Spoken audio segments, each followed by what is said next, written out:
কেনেকুৱা লাগিছে? জিকিব নে নাই বিজেপি? জিকিব? পাক্কা জিকিব?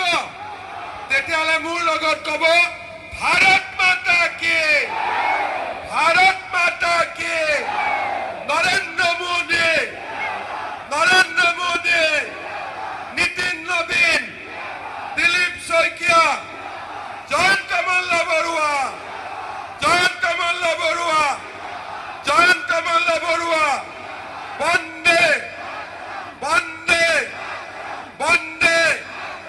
শ্ৰদ্ধাৰ নলবাৰীবাসী ৰাইজ, আমি আশীৰ্বাদ যাত্ৰা আৰম্ভ কৰিছিলোঁ ঢেকিয়াজুলিৰ পৰা, আৰু গোটেই অসম ৰাইজৰ আশীৰ্বাদ শিৰত লৈ আজি আমি নলবাৰীত উপস্থিত হৈছোঁ। আপোনালোকে জানে আৰু কেইটামান দিন পিছতেই অসমত বিধানসভাৰ নিৰ্বাচন ঘোষণা হ'ব। আপোনালোকে এইবাৰ ইলেকশ্যনত বিজেপিক ভোট দিবনে নিদিয়ে? বিজেপিৰ চৰকাৰ বনাব নে নবনাব? অসমীয়াৰ চৰকাৰ বনাব নে নবনাব? অসম আৰু অসমীয়াৰ চৰকাৰ বনাব নে নবনাব? সনাতনী চৰকাৰ বনাব নে নবনাব?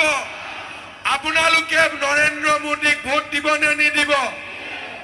মই আপোনালোকক কেইটামান প্ৰতিশ্ৰুতি দিব খুজিছোঁ।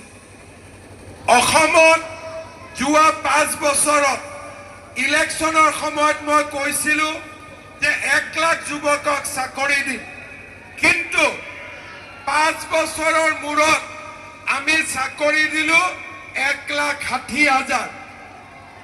এইবাৰ মই আপোনালোকক প্ৰতিশ্ৰুতি দিছোঁ, এইবাৰ আমি আপোনালোকক 2 লাখ চৰকাৰী চাকৰি দিম।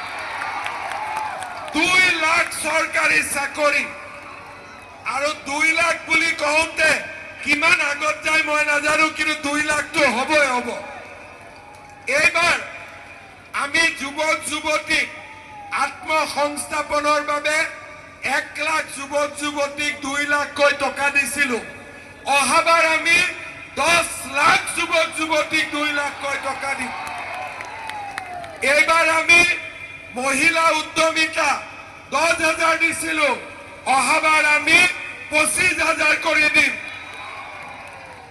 এইবাৰ আমি 1.5 লাখ বিঘা মাটি এভিকশ্যন কৰিছিলোঁ, অহাবাৰ আমি 5 লাখ বিঘা মাটি এভিকশ্যন কৰিম।